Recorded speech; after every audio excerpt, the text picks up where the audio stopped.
It's time for Thunder at the Fair with Mitch Nellis. Broadcasting live from the 1250 AM and 105.7 FM The Fan Studios. Powered by the Potawatomi Sportsbook.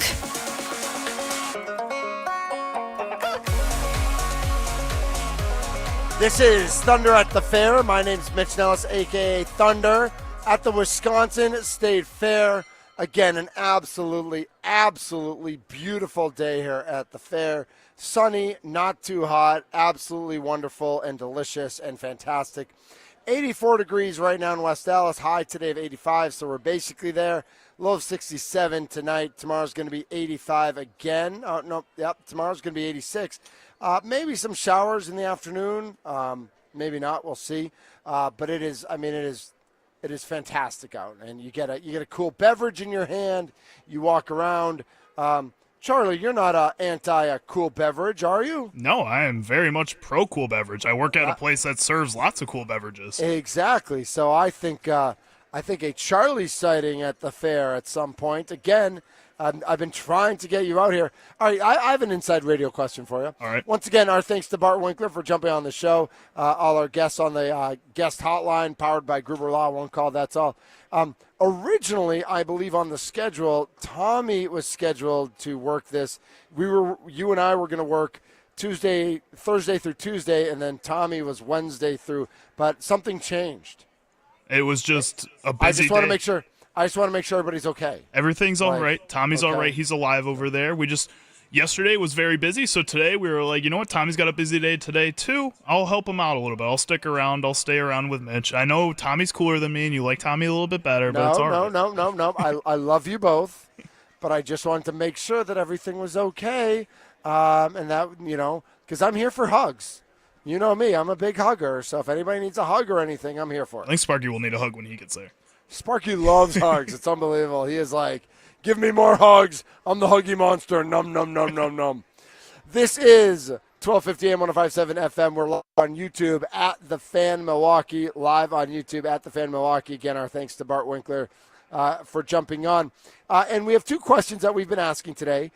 We've got a bunch of news and notes to get to at the end of the show that I've started making a list of things I just at least want to touch on. But the questions we've asked are you worried about Freddie Peralta? He has not pitched great his last 4 starts. I know he got the win last night, but he pitched 5 innings and he pitched 108 pitches, and that's a lot of pitches for 5 innings, and that doesn't make me feel great. So keeping an eye on him, and then also Jordan Love is scheduled to play Saturday night home against the Jets in the first preseason game. I've predicted that it is handoff, quick out, bomb. Right? Charlie, is that right? That's exactly what you said. Handoff, quick out, bomb. Handoff, quick out, bomb. That is my prediction. So I put those 2 questions up on social media and for people to answer.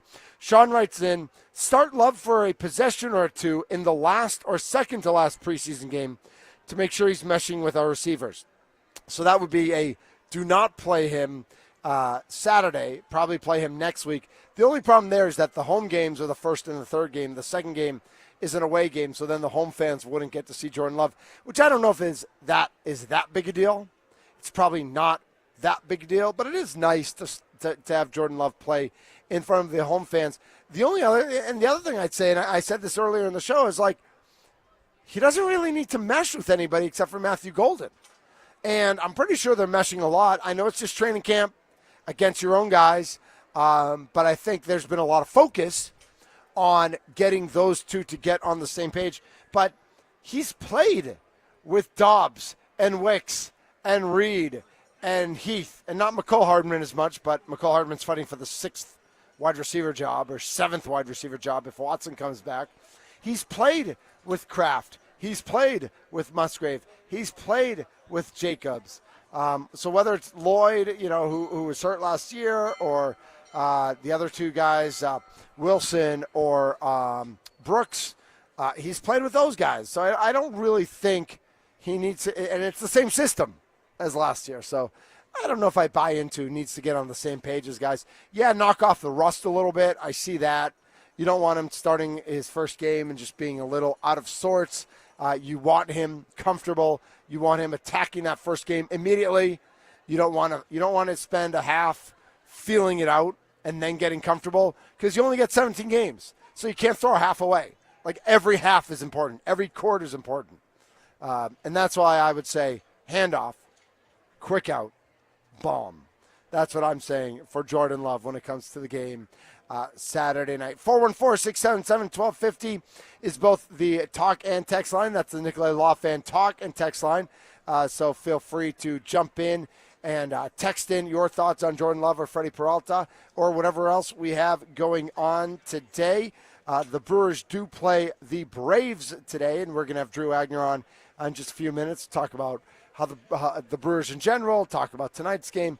It is Jose Quintana is taking on Spencer Strider, and Strider, of course, the ace of the Braves staff, though has struggled this year as the entire team really has struggled this entire season. So we will see where that goes. Want to remind everybody that after my show, it is Wisconsin Sports Daily served up by Wendy's. The Brewers have won 5 straight. They're going for a sweep tonight in Atlanta. 96 wins.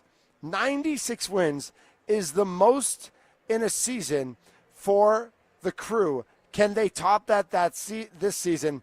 Sparky's going to be talking about that today. And just to give you a little frame of reference, as the Milwaukee Brewers do have the best record in Major League Baseball at 69-44. 69-44 puts them, hold on, let me get my calculator. All right, I'm going to take 162, which is how many games there are in a season, and I'm going to multiply that by 611, which is their winning percentage right now, and that comes out to 98.9. So I'd argue at their current pace, they are on pace for 99 wins.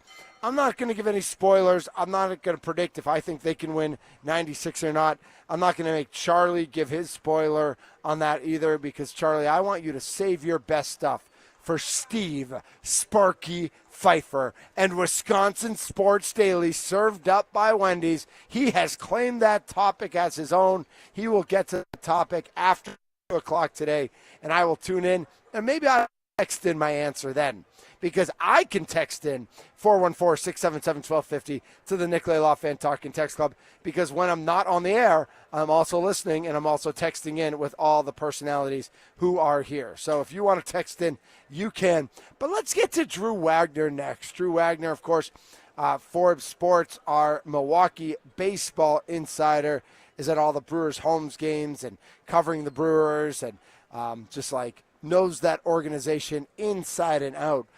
So let's get to Drew Wagner. He is the one and the only. My name is Mitch Nellis, a.k.a. Thunder. This is Thunder at the Fair, 1250 AM, 105.7 FM, The Fan.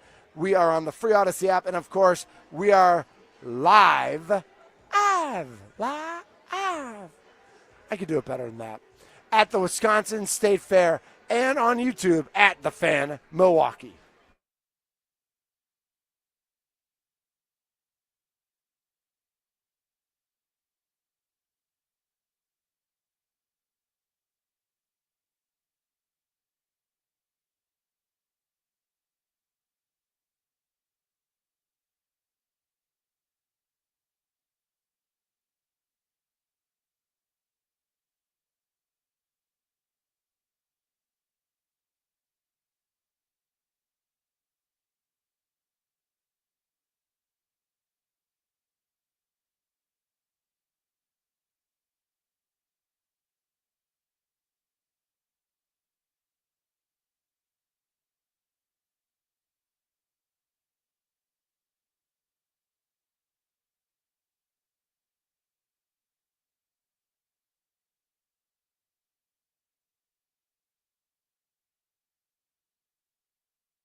This is Thunder at the Fair. My name is Mitch Nellis, a.k.a. Thunder, at the Wisconsin State Fair, where it is, again, an absolutely beautiful, beautiful day.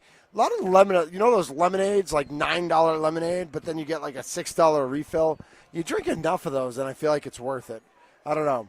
People love that lemonade, man. There's lemonades everywhere.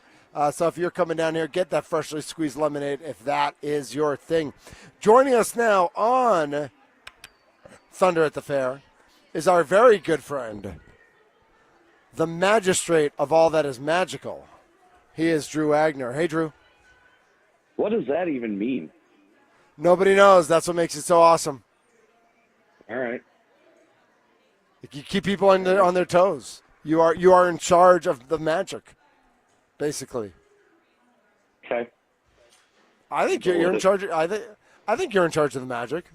It's magical for me whenever I get to talk to you on the radio or get to see you IRL, which is every Milwaukee Brewers home weekday game. Yeah, well, we're not sitting in traffic. Wow, well, that is the best. I should have just parked my car last Wednesday and just walked to the. I would have gotten there faster, I think. Yeah, it was pretty ridiculous. That was yeah. Took me an hour and 28 minutes to get from New Berlin to the ballpark. Yeah, that shouldn't happen. Yeah, no, I think tear down more freeways. I don't think building more freeways or tearing down the freeways. I just think a better entrance into the stadium, especially when you have 1,000 more buses than you planned for, needs to be figured out. Drew Wagner joining us. This is Thunder. I am Thunder at the Fair, I think. Are the Brewers ever going to lose again? Doesn't seem likely, does it? I can't foresee it. Yeah. Every time you think, okay, this has to run out, they just come up with another way. The 44-16 over their last 60, is that what it is? The greatest 60-game stretch in the history of the Milwaukee Brewers. I looked it up yesterday. They lost the opener at Wrigley on the 17th to fall to, I think, 39 and 35. And they're 30-9 since. 30-9.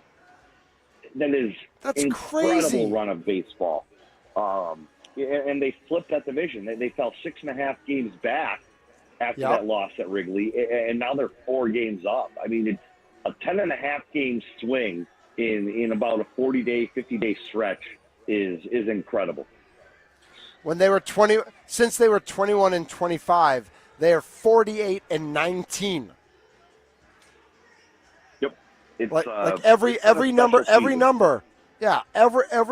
every stat, every record you throw out since their rough start, and it wasn't even like a horrible start. It just wasn't a good start. I mean, 21-25 isn't the sky is falling start.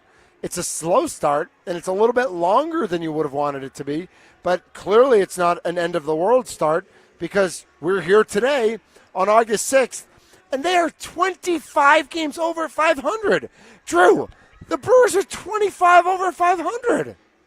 And I keep hearing people talking about the different nerd stats, the barrel rate and the hard hit and this, that, and the other thing, and they're trying to find all this stuff to they're doing it with luck. It's only luck. Success. And I'm like, you know what? The only stats that matter are 69, 44, plus 4.5. That's it. That's all that matters right now. And whatever has happened in the past postseason, that doesn't matter either, because it's not the postseason yet, and those are different teams. Like right now, the Brewers have the best record in baseball. That's the only stat that matters. And that is nothing short of incredible. I couldn't agree more. Drew Wagner joining us, Thunder at the Fair on the Fan, 1250 AM, 105.7 FM. The question I've been asking today, Drew, is should we have an element of concern for Freddie Peralta? And I phrase this as, if Freddie Peralta is the ace of this staff, he has struggled a bit since the All-Star break. He's gone 5-5, 4-5 innings in his 4 starts. His ERA's gone from 2.66 to 3.03. Is there any element of concern for Freddie Peralta? It's hard to say concern because this is kind of what you've come to expect from Freddie Peralta. I mean, it wasn't like he was, working deep into games before the All-Star break. I mean, 6 innings was about the max that you got from him. And even that was on fairly rare occasion. It was, but he was getting to 6 every so often. Yeah, and that's just the thing. Freddie has never been that work deep into games guy. And I've talked about this with Tommy. You keep calling him the ace and ace and ace because he's been here the longest and he's got good numbers. Listen, your ace is the guy that not only when he takes the mound, you're going to win and end the losing streak and all that stuff. He's the guy that gives your bullpen a day off. And Freddie doesn't do that. Quinn Priester.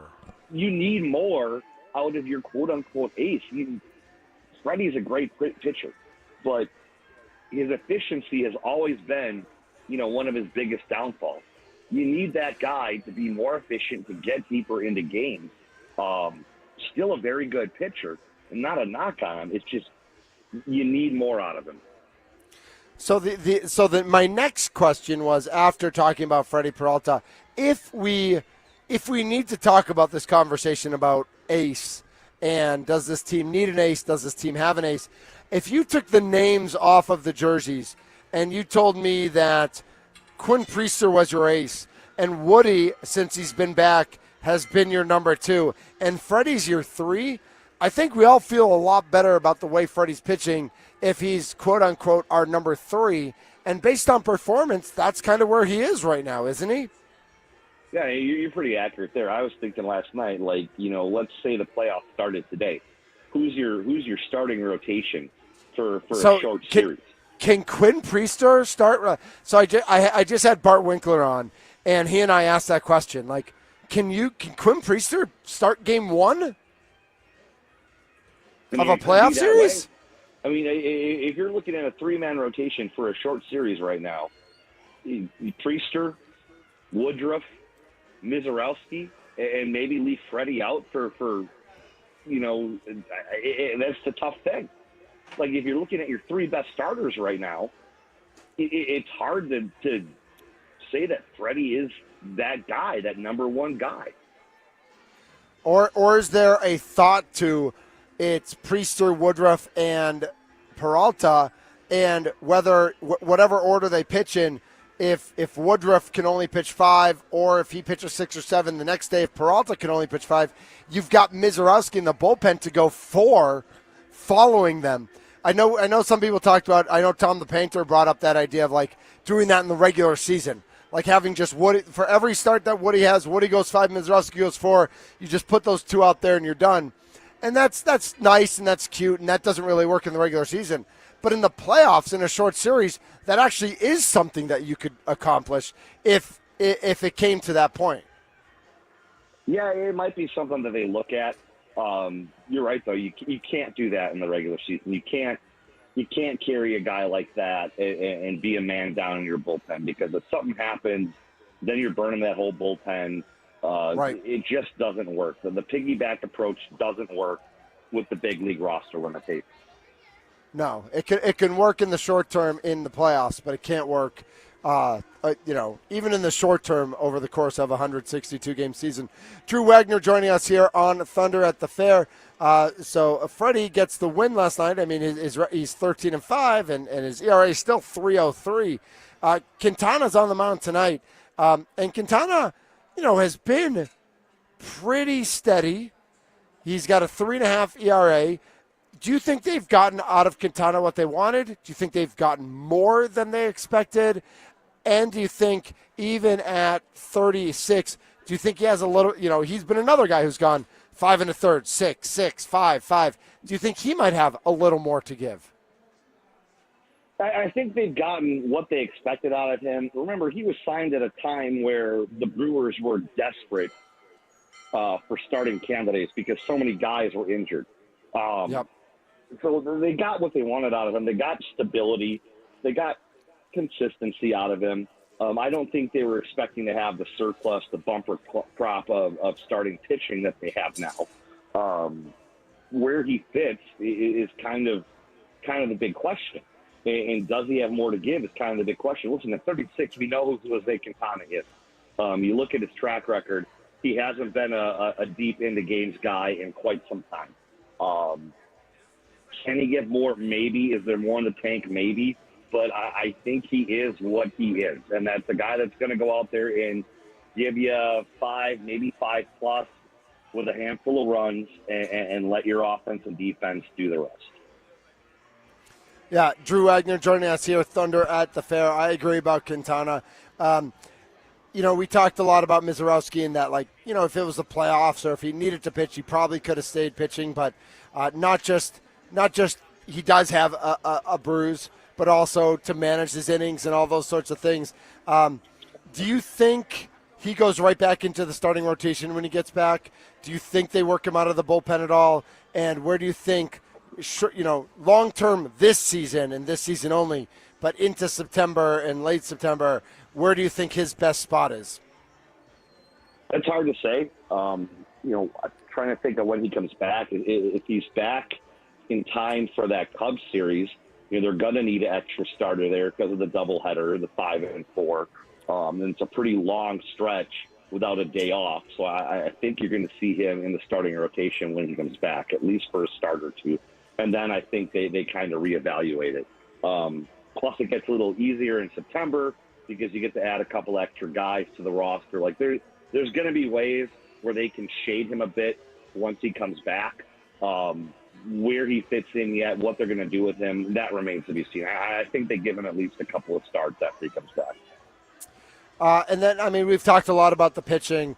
Isaac Collins, Rookie of the Month in July, and then he hits a 3-run homer in a 3-1 game. Last night he has a triple and a 2-run single. He, I have to imagine, has vastly overachieved the expectations for him coming into the season. Is this just pure surprise? Is this just pure shock on the impact and the success that Isaac Collins has found at the major league level? There were things that they liked about him. They knew that he had really elite ball strike recognition. I think what's surprising about him is just how well he's adapted to left field, to the outfield, because the guy was primarily an infielder. He got moved out to the outfield in spring training, and early on, it did not look very good. He did not look even capable out there in the very beginning. But he has come on and played such a good defensive left field. I think that more than anything is the biggest surprise. The Brewers knew that he could be a contributor offensively. Did they know to this extent? I don't think anybody did. I think the biggest surprise is performance in left field. So with that said, do you think his future is in left field? Do you think there's, an opportunity that, I think some people would say, even with Ortiz playing better recently, is their best infield Collins at third, Durbin at second, Terang at short, long term, not this season, of course. What is Collins' future, or do you think left field is where he sits? I think he stays in the outfield. I think we keep talking about moving Terang to shortstop, and I don't see it happening. The guy has established himself as the best second baseman in the National League, maybe all of baseball. They gave it a shot there in spring training. The shoulder didn't really hold up. I think second base is where Bryce Terang is going to stay for the long term. Nice. Especially because you have Cooper Pratt knocking on the door. That is a good point as well. So tonight's the last game against the Braves. The Brewers then have a day off, and the Mets come to town. The Mets have lost 3 in a row. They're 3-7 in their last 10. Before they had this losing streak, I would have asked you, you've beaten up on the Nationals, you've beaten up on the Braves, but now, the New York Mets, who are 63-51, they're a real baseball team. They're not a AAA team like Washington and this version of the Atlanta Braves are. Is it almost been too easy against Washington and Atlanta? And do you think the Mets will be a good test as I think we're already ready to turn our attention to 12 days from now when that 5-game series in Chicago starts? The Mets will be a good test, but you got to remember the Brewers are a good team too, regardless of who they've been playing. They're a pretty damn good baseball team. Yep. You look at the pitching probables for this weekend, there's going to be some good matchups. Priester going in game one. Listen, we can talk about this all we want. At the end of the day, you play the teams that are on the schedule. Yes. The Brewers have held their own against good baseball teams. Look at their record of teams above 500. They're 9-0 against the Dodgers and Phillies. They're 4-4 against the Cubs. You know, this whole thing that the Brewers have just beat up on bad teams is a little played out because when they played the good teams, they beat them too. Yeah, it's been fun to watch. And just real quick before we let you go, Logan Henderson gets called up when they put Miz on the disabled list. I know he didn't quite get through 5, but he pitched well. He put them in a position to win. Is Logan Henderson a guy who could end up with Shelby Miller helping out the bullpen into September at all? Yeah, I think so. And I think that's part of the reason the Brewers weren't as aggressive at the trade deadline in going out and seeking relief help. The prospect price for relief help was pretty high. I mean, we saw some of the names that were bandied about. I think the Brewers looked at it and said, okay, instead of giving up our young guys, why don't we use some of those young guys in relief roles down the stretch, give our bullpen a blow, have some pretty good pitchers in there, and preserve that depth going into next season. So, yeah, I definitely think that you could see the likes of Henderson, maybe the likes of Miz, maybe Chad Patrick, all those guys getting looks out of the bullpen down the stretch as a way to give some of their main guys a little bit of a breather. Drew, are you a cream puff guy? I am not. Same. I am not. I worked think at Cream Fair for 10 years, and every morning I'd walk into my office. There was a giant stack of them sitting in the conference room, and I avoided them. The brownies, that's where it's at. The cookies, that's where it's at. But I'm not a cream puff guy. No, we are 100% on the same page with that, and I appreciate that. And that's what I appreciate about you, Drew, is call it like it is. And for those of you who like cream puffs, that's great. Go ahead and eat them because I'm not going to. And Drew's not going to. So, Drew, thank you so much for your flexibility and jumping on today. I know it's your normal day off from the radio, but we have some special programming today. So I appreciate you jumping on, my friend. Anytime, Mitchell. We'll talk to you soon. Absolutely. That is Drew Wagner, Forbes Sports. Follow him on Twitter at @ByAndrewWagner, BY by Andrew Wagner. He is our Milwaukee baseball insider right here on The Fan. My name's Mitch Nellis, a.k.a. Thunder. We've got a lot to get to in the last segment. I've got some more social media posts to read about Freddie Peralta and about Jordan Love. Are you worried about Freddie Peralta, and should Jordan Love play on Saturday night? And then we've got a number of news headlines, some that are exciting, some that are annoying, and some that are just newsworthy. So we will get into all those news and notes when we come back right here on The Fan, 1250 AM, 105.7 FM. I am Thunder at the Fair on The Fan.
Wow.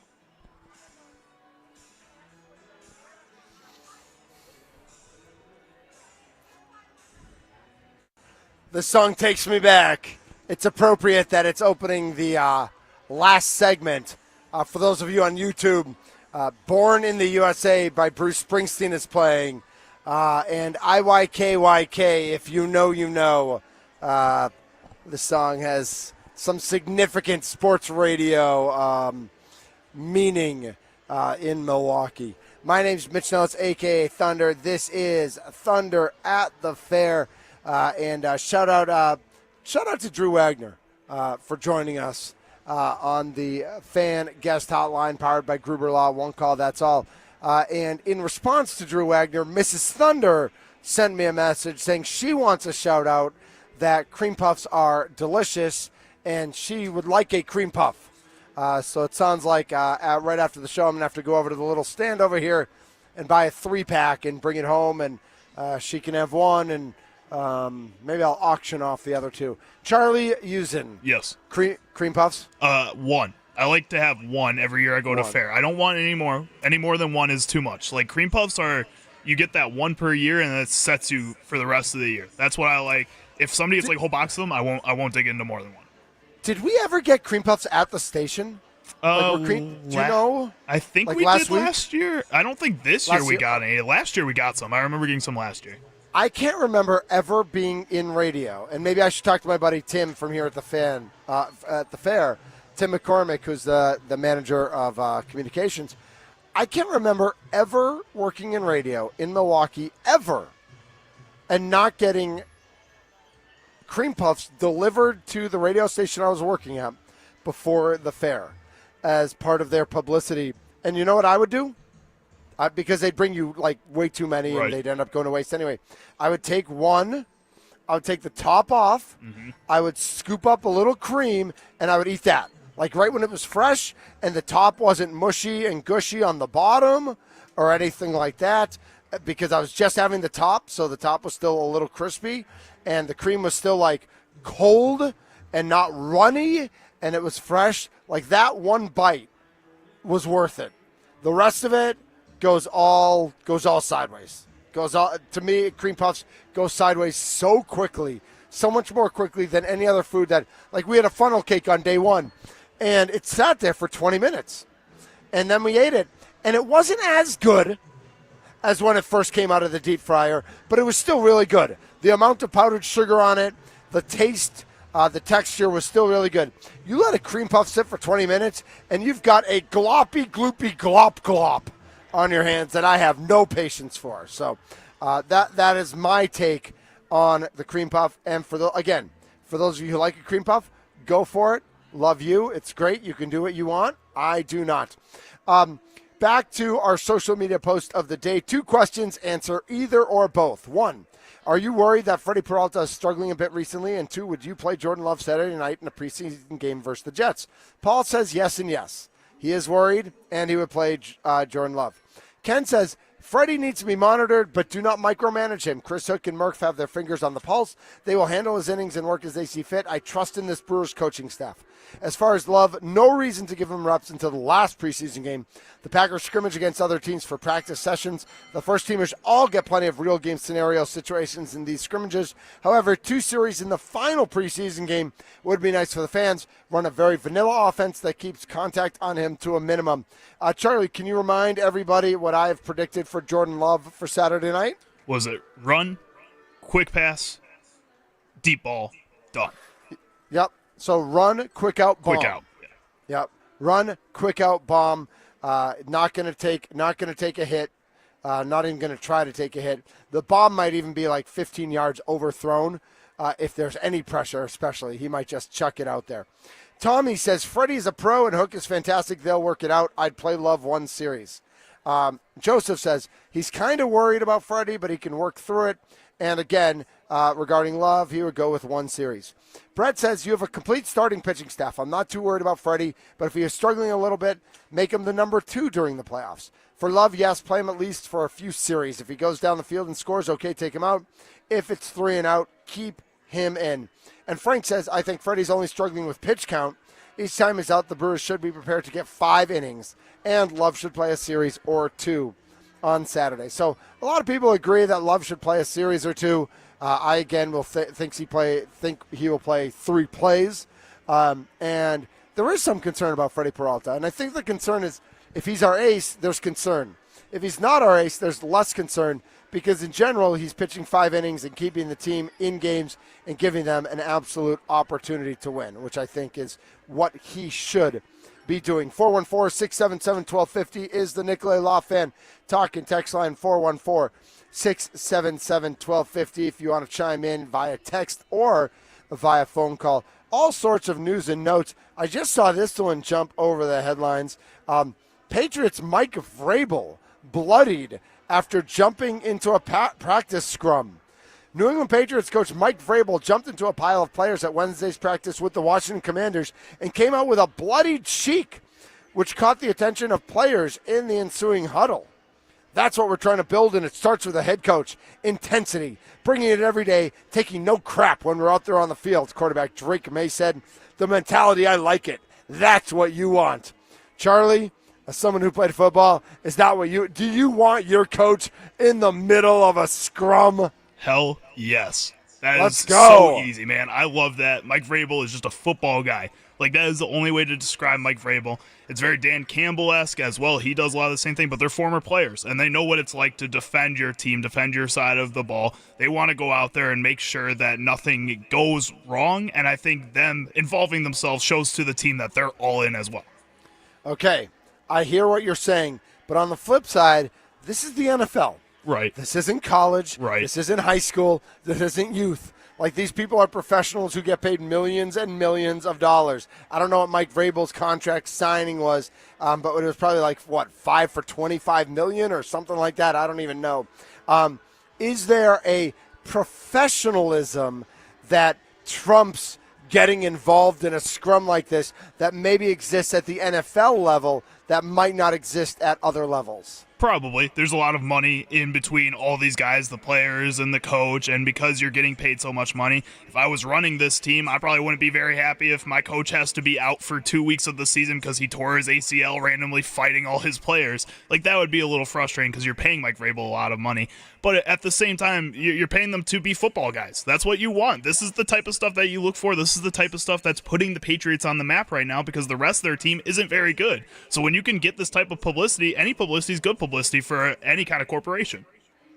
Yeah, I think that's one of the keys to this is that it happened with the Patriots, and Mike Vrabel is trying to instill a new identity there and make things, and just change the whole vibe there.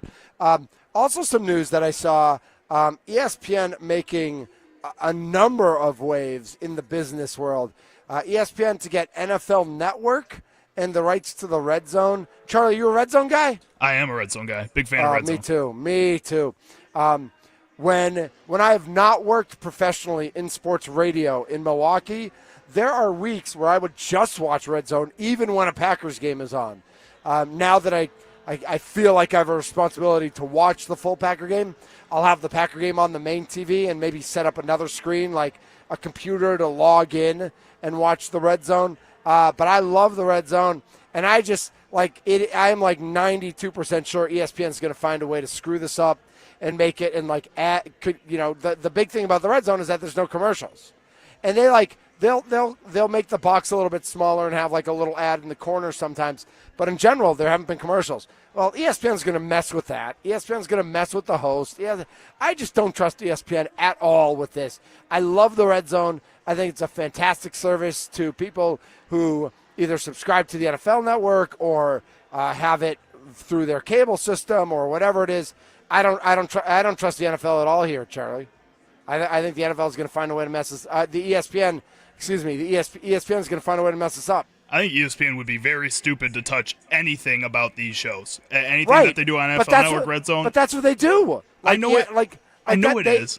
but they got to be smarter about it. I think right now, because you're going out and getting NBA Tonight from TNT as well, a show that everybody else also loves and that you would need to kind of keep a lot of the same vibe for it to work, I think they also understand that, yes, you can change these shows to make them more ESPN formatted, but also you're going to kill these shows, kill what these fans love, which is why you're bringing it all in if you go and change those shows. One little change, if you change one of the hosts on NBA Tonight on TNT, I think people are going to be mad about it. I think if you go out and change anything about NFL Red Zone, people are going to be mad about it, and ESPN should, at this point, understand that. I certainly hope so. I know they're making a big deal about that. I assume the Red Zone channel is going to be part of their new direct-to-consumer digital service.